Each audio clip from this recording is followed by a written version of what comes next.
by the way of international papers, and this was in fact primarily reported in Al Jazeera.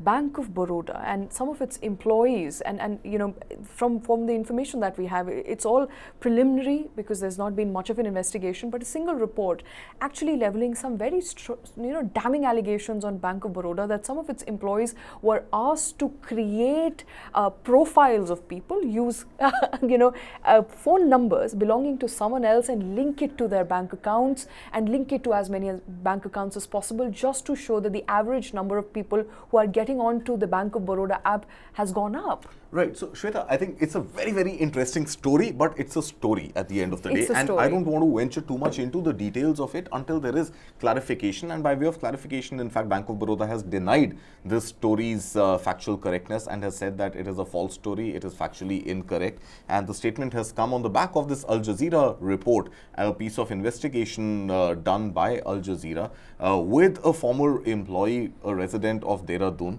who cited an example of when this BOB World, Bank of Baroda World app was launched. He apparently was posted in the city of Bhopal, and there's a target on every employee in the banking system to add a few app installs every day, right? That was a target given. In addition to the banking, there's a marketing target here that we need app installs to happen. And how you get these app installs done is pretty much your problem. And the story as it goes, branch employees speaking to one another, their friends in other cities. And there was this interesting, concept built that in our total database, there are a lot of bank accounts that do not have phone numbers linked to them.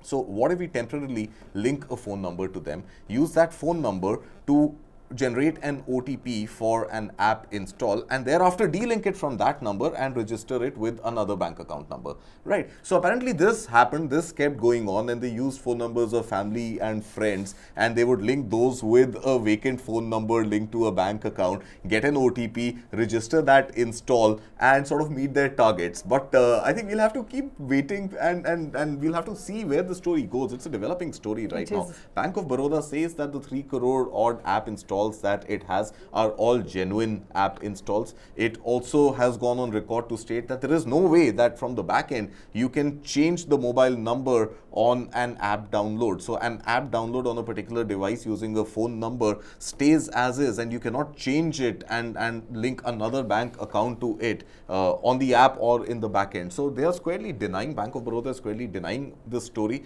saying it is factually incorrect. But the story is definitely interesting, and I think the story is going to see some deeper investigation into how banking works as a concept. And I think it's time that the banking ombudsman also sort of takes notice of this alleged scam, this OTP mobile number beautiful scam being played out, the great bank mobile number robbery, if I can say. So I think it's a developing story. Right now this is where it is. Bank of Baroda has denied it, but the story of course is still there on Al Jazeera. It hasn't been pulled down. So the story still stands. Prima facie, it looks like those bank employees who had those targets to meet were found a good homework hack.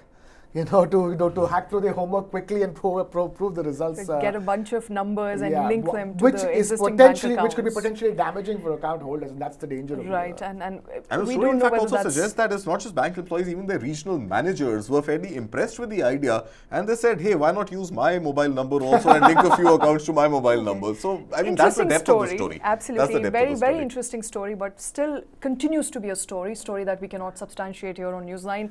A story that Bank of Baroda, the second largest public sector bank in India, has vehemently denied. But with that, it's a wrap on this edition. Thanks very much for watching.